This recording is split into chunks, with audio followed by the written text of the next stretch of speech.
यार मेरी सैलरी पे काफी ज्यादा टैक्स लग रहा है। यार मेरी आधी इनकम तो सिर्फ टैक्स देने में ही निकल जाती है। यार टैक्स कैसे कम करूं अपना? सॉल्यूशन बताऊं। हेलो दोस्तों, मैं हूं Nitish Chaudhary and welcome back to my channel. आज की वीडियो में हम बात करने वाले हैं ऐसे कुछ ऑप्शंस के बारे में, ऐसे कुछ इन्वेस्टमेंट ऑप्शंस के बारे में जिसके अंदर आप 80C के अंदर 1.5 लाख तक की अपनी इनकम पे रिबेट ले सकते हैं और थोड़ा बहुत अपना टैक्स भी उसमें बचा सकते हैं।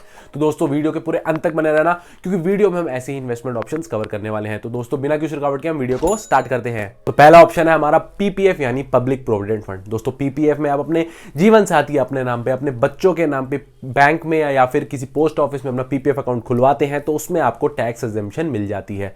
लेकिन दोस्तों ये बात हमेशा याद रखना कि आप अपने भाई बहन या फिर माता पिता के अकाउंट खोलते हैं, पीपीएफ अकाउंट खोलते हैं, तो उस पर आपको कोई एग्जेम्पशन नहीं मिलेगी।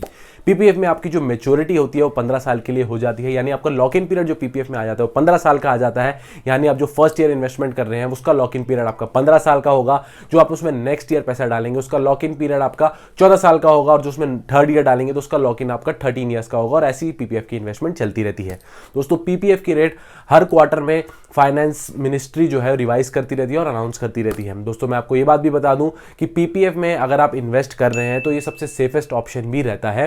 पीपीएफ में अगर आप जाना चाहते हैं यानी 15 साल की मैच्योरिटी के बाद भी एक्सटेंड करना चाहते हैं तो उसमें भी आप 5-5 साल के ब्लॉक ईयर्स में इन्वेस्ट कर सकते हैं, यानी आप उसको एक्सटेंड कर सकते हैं। अब दोस्तों पीपीएफ जो है वो ट्रिपल ई कैटेगरी में आती है, यानी एग्जेम्प्ट कैटेगरी में आती है। इसका मतलब यह है कि आप जब पीपीएफ में इन्वेस्ट कर रहे हैं तो उसमें आपको टैक्स बेनिफिट मिलेगा, इन्वेस्टमेंट का टैक्स बेनिफिट मिलेगा, आपको इंटरेस्ट पे टैक्स बेनिफिट मिलेगा, और साथ ही साथ आपको जो मैच्योरिटी पे अमाउंट मिलेगा उस पे भी आपको एक टैक्स बेनिफिट मिल जाएगा। तो वो ट्रिपल ई कैटेगरी में पीपीएफ जो है बिलोंग करती है। दूसरा ऑप्शन है ईपीएफ या वीपीएफ यानी एम्प्लॉय प्रोविडेंट फंड या फिर वॉलंटरी प्रोविडेंट फंड। दोस्तों अगर आप सैलरीड हैं तो आप इस इन्वेस्टमेंट प्लान में पहले से ही निवेश कर रहे हैं।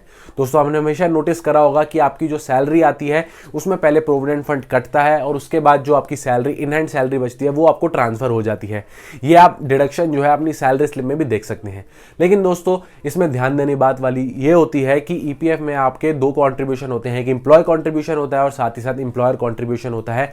लेकिन जो टैक्स बेनिफिट है वो आप सिर्फ अपने कंट्रीब्यूशन पे ही ले सकते हैं, एम्प्लॉयर द्वारा कंट्रीब्यूशन पे आपको कोई टैक्स बेनिफिट नहीं मिलेगा।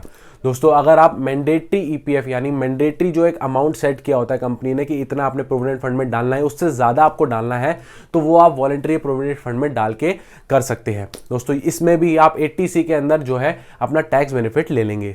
तीसरा ऑप्शन है ईएलएसएस यानी इक्विटी लिंक सेविंग स्कीम। दोस्तों ईएलएसएस 3 साल के लॉक इन पीरियड वाले इक्विटी म्यूचुअल फंड्स होते हैं। इसमें 3 साल का लॉक इन पीरियड होता है और इसे आप टैक्स सेविंग म्यूचुअल फंड के नाम से भी जान सकते हैं। दोस्तों अगर ईएलएसएस में आप एसआईपी के फॉर्म में यानी इंस्टॉलमेंट्स के फॉर्म में आप इन्वेस्ट करना चाहते हैं तो उसमें भी आपके 3 साल के लिए जो है आपका अमाउंट जो है आपका लॉक हो जाएगा। दोस्तों इसको भी मैं आपके एक एग्जाम्पल के साथ समझा देता हूं। मान लेते हैं कि आपकी जो फर्स्ट एसआईपी जारी है, फर्स्ट इंस्टॉलमेंट जारी है, वो 15 अप्रैल 2021 में जारी है। तो जो उसके बिहाफ पे आपको यूनिट्स मिले हैं वो आप 15 अप्रैल 2024 तक नहीं बेच सकते। ऐसे ही आपकी सेकेंड इंस्टॉलमेंट जो आपकी जाएगी वो 15 मई 2021 में जाएगी, तो उसके बिहाफ पे जो आपको यूनिट्स मिले हैं उसको भी आप 15 मई 2024 से पहले नहीं बेच सकते। दोस्तों ईएलएसएस में 3 साल का लॉक इन पीरियड होता है और इसीलिए आप इसमें अपना टैक्स बेनिफिट भी ले सकते हैं। फोर्थ ऑप्शन जो हमारा आता है वो आता है दोस्तों इंश्योरेंस का। अब यहां पर आप चाहे टर्म प्लान इंक्लूड कर लीजिए, चाहे ट्रेडिशनल प्लान इंक्लूड कर लीजिए या फिर यूलिप इंक्लूड कर लीजिए, दोस्तों सारे ही इंश्योरेंस के ही पार्ट हैं। अगर मैं बात करूं टर्म प्लान की तो टर्म प्लान में जो आपको मिलता है वो एक रिस्क कवर मिल जाता है। मतलब आप जितने साल प्रीमियम देते रहेंगे आप उसके अंडर 80C के अंडर आप उस पर टैक्स बेनिफिट ले सकते हैं। अगर मैं बात करूं यूलिप की तो दोस्तों यूलिप में जो है उसमें आपका 5 साल का लॉक इन पीरियड हो जाता है और यूलिप जो है वो इन्वेस्टमेंट प्लस रिस्क कवर होता है।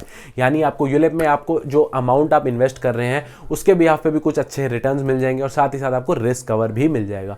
लेकिन दोस्तों ये बात हमेशा याद रखना कि यूलिप में आपका 5 साल का लॉक इन पीरियड हो जाता है और अगर आपने बीच में जैसे यूलिप में 1 साल पैसे देके या 2 साल पैसे देके पैसे आगे नहीं कंटिन्यू करते देना, प्रीमियम नहीं कंटिन्यू करते देना, तो दोस्तों आपको तब भी 5 साल का वेट करना पड़ जाएगा।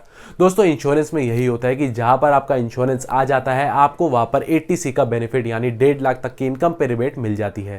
फिफ्थ ऑप्शन है सुकन्या समृद्धि योजना। और दोस्तों ये सेंट्रल गवर्नमेंट की बेटी पढ़ाओ बेटी बचाओ योजना में लॉन्च की गई स्कीम है। दोस्तों यहाँ पर अगर आपकी डॉटर जो है वो 10 साल से कम है तो उसमें आप उनका SSY यानी सुकन्या समृद्धि योजना अकाउंट खोल सकते हैं, जहां पर आप 250 रुपए से भी शुरुआत कर सकते हैं और उसके बाद आप 1.5 लाख तक इसमें इन्वेस्ट कर सकते हैं। दोस्तों इसकी मैच्योरिटी तब होगी जब आपकी डॉटर है वो 21 साल की हो जाएगी।